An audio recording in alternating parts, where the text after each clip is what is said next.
हम इतना क्यों सोचते हैं? दिन रात हम परेशान रहते हैं सोच में ही। अगर देखा जाए तो सोचना हमारा स्वभाव है नहीं। जब आप मौज में रहते हो, मस्ती में रहते हो, तो क्या आप सोचते हो? सोच की शुरुआत ही वहीं से होती है जब आप ये जानने लगते हो कि कुछ गड़बड़ हो गया है। आपको पहले लगता है कि कुछ गड़बड़ हो गया, अब मुझे इसका समाधान निकालना है, तो समाधान निकालने के लिए सोचते हो। तो सबसे पहले समस्या आती है, फिर उसके समाधान के लिए हम सोचते हैं, वहीं से सोच उठती है। लेकिन बात बस इतनी सी है कि समस्या कभी बाहर से नहीं आती। समस्या हमेशा होती है हमारे कारण से। हम ऐसा मान लेते हैं कि समस्या है मेरे पास। हम मान लेते हैं कि कुछ गलत हो गया है, कुछ कमी है मेरे में, कहीं पे चूक हो गई है, और यही समस्या है। वैसे कोई समस्या होती नहीं है, पर हमें कई तरीक़ों से यकीन दिलाया जाता है कि समस्या है। इसको हम एक एग्जाम्पल से समझते हैं कि जैसे घास का तिनका है, उसको समाज ने ये बता दिया है कि तुम नारियल पर इतने लंबे नहीं हो।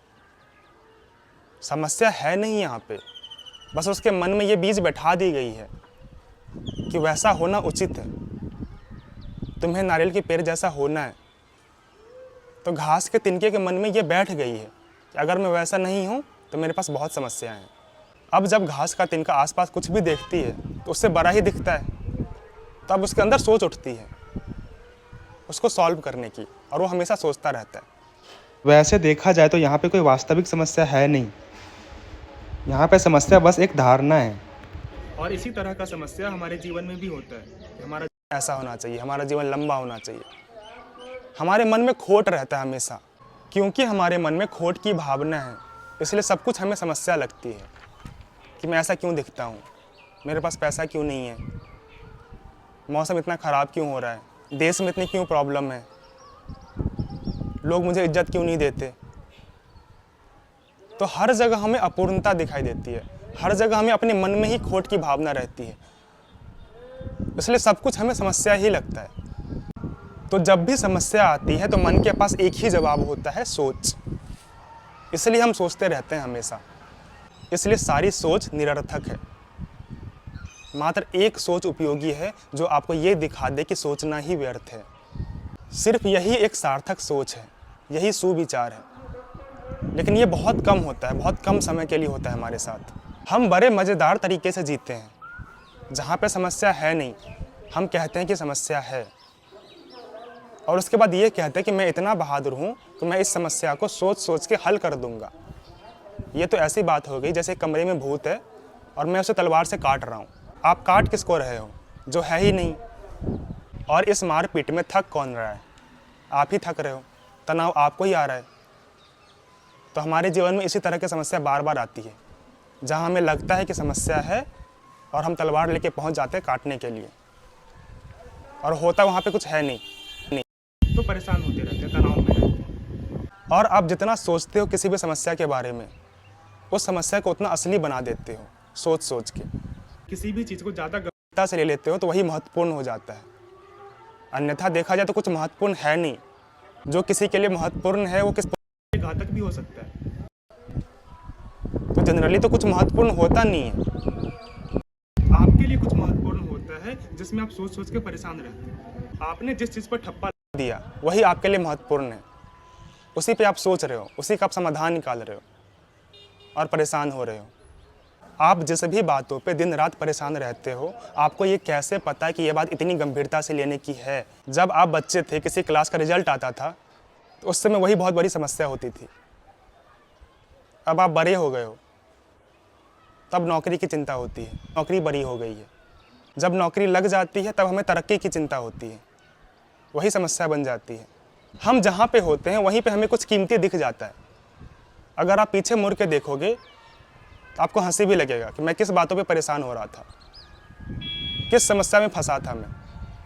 कुछ कीमती नहीं है, क्योंकि आप सजग नहीं रहते हो, तो जो भी इधर से उधर से आता है आप उसको कीमती मान लेते हो और उसको बहुत गंभीरता से लेते हो। जैसे बच्चे का खिलौना टूट गया तो उसके लिए वहीं पे दुनिया नष्ट हो गई, वो रोए जा रहा है। अब आप उसको कितना भी समझाओ कि खिलौना ही तो टूटा है, इतना क्यों रो रहे हो, तो वो नहीं समझेगा। यही हालत हम सबकी है। जैसे बच्चा खिलौना के लिए रो रहा है, हम पैसे के लिए रो रहे हैं, हम पद के लिए रो रहे हैं, हम किसी और चीज़ के लिए रो रहे हैं जो हमें अभी महत्वपूर्ण लगता है। हम किसी भी मुद्दे को बड़ा मान लेते हैं और कहते हैं कि मैं बड़ी बड़ी बातों के बारे में सोच रहा हूँ। वैसे जो भी हम सोचते तो हम हमेशा बड़ी चीज़ों के बारे में ही हैं। छोटे के बारे में आप क्यों सोचोगे? लेकिन वो बड़ा आप डिसाइड करते हो, आपके लिए क्या बड़ा है। और किसी भी मोमेंट में हम किसी भी चीज़ को बड़ा मान लेते हैं। मान लीजिए आपके बॉडी पे अभी एक छिपकली गिर जाए, तो वही बहुत बड़ा मुद्दा है, वही बहुत महत्वपूर्ण है। कोई अगर आपको ये बोले अरे छिपकली ही तो गिरा है, लेकिन आपके लिए वही अभी बहुत बड़ा मुद्दा है। इससे पहले कि किसी भी चीज़ के बारे में गंभीर हो जाओ, बिल्कुल पहले पूछो तो कि इसमें रखा क्या है। ये चीज़ें तो आती जाती रहती हैं। आज कुछ आपको महत्वपूर्ण लग रहा है, कल आपको हल्का लगेगा, कल कोई और मुद्दा आ जाएगा, कल कुछ और महत्वपूर्ण हो जाएगा। मन को तो मुद्दा चाहिए उलझने के लिए, सोचने के लिए। आप कुछ भी सुन के सोचने लगते हो। आपको सुबह सुबह किसी ने बुराई कर दी, अब दिन भर मन को मिल गया सोचने के लिए।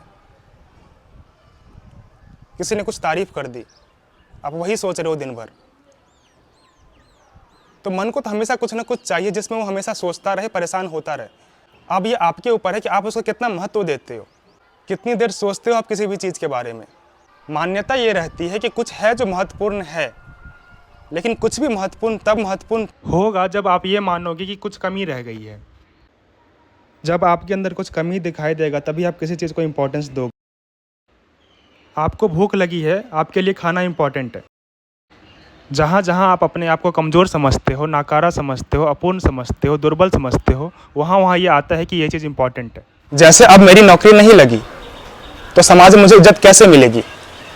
तो यहाँ पे महत्वपूर्ण क्या है? नौकरी। मेरा रंग रूप अच्छा नहीं है तो कोई मुझे पसंद नहीं करेगा। यहाँ पे महत्वपूर्ण क्या है? रंग रूप। कुछ तो अपूर्णता होती है हमारे अंदर जिसकी वजह से हम किसी भी चीज़ को महत्वपूर्ण मान लेते हैं, उसको पूर्ण करने के लिए। महत्व का हर भाव अपूर्णता के एहसास से ही आता है। और ये नैसर्गिक नहीं होता है, ये आपके अंदर ठूस आ जाता है कि अगर आपके पास ऐसी ऐसी चीज़ नहीं है तो आप जीने के लायक नहीं हैं। आपकी उम्र 40 की हो गई, आपके पास 5 लाख रुपए नहीं है तो जाओ मर जाओ। आपको मात्र 35% आए हैं तो कुआं है, डूब जाओ, आप जीने के लायक नहीं हो। आपका रंग काला है तो आप पैदा ही क्यों हुए? तो अब यहाँ पे बहुत कुछ महत्वपूर्ण लग रहा है, तो वो ये सोचेगा कि ये सब मेरी अपूर्णता है, अब मैं इसे ठीक कैसे करूँ। आपके अंदर ये ठूसा जाता है कि ये कमी है। ऐसा गलती किया, आपको ऐसा होना है। आपको हर तरफ से यही सुनाई देता है कि मैं हर तरफ से अपूर्ण ही हूँ। तो उस अपूर्णता को मिटाने के लिए अब 1000 चीज़ें सोचते रहते हो, परेशान होते रहते हो, समाधान निकालने की कोशिश करते रहते हो। हमें हर जगह यह एहसास दिलाया जाता है कि अगर अंग्रेजी तुम्हें नहीं आती तो तुम्हारी कोई हैसियत नहीं है। किसी ने तो बोला कि तुम्हें यह सब चाहिए। कोई तो है जो खुद पागल है और तुम्हें भी बना रहा है। हमेशा ये चीज़ बताया जाता है कि हमें कुछ और बनना है, कुछ और बनना है। जैसे हैं वैसे ठीक नहीं है, लेकिन जब आप प्रकृति में देखते हो, पेड़ पौधे देखते हो, नदी पहाड़ देखते हो, वो कुछ और नहीं बनना चाहते। उनका जो स्वभाव है उसी हिसाब से वो जीते हैं। लाल गुलाब कभी ये नहीं बोलता मुझे पीला बनना है। ऊँट ये नहीं बोलता कि मेरी पैर इतनी पतली क्यों है। कछुआ ये नहीं बोलता कि मुझे पेड़ पे चढ़ना है।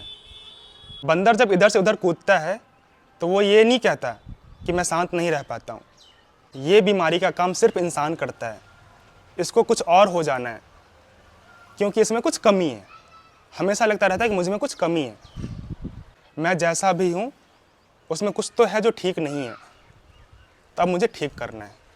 अब क्योंकि मुझे कुछ और होना है तो कुछ और होने के लिए तरीके निकालो, सोचो। हमारे अंदर बस एक सोच होना चाहिए कि ये दिख जाए कि ये सब सोचना व्यर्थ है,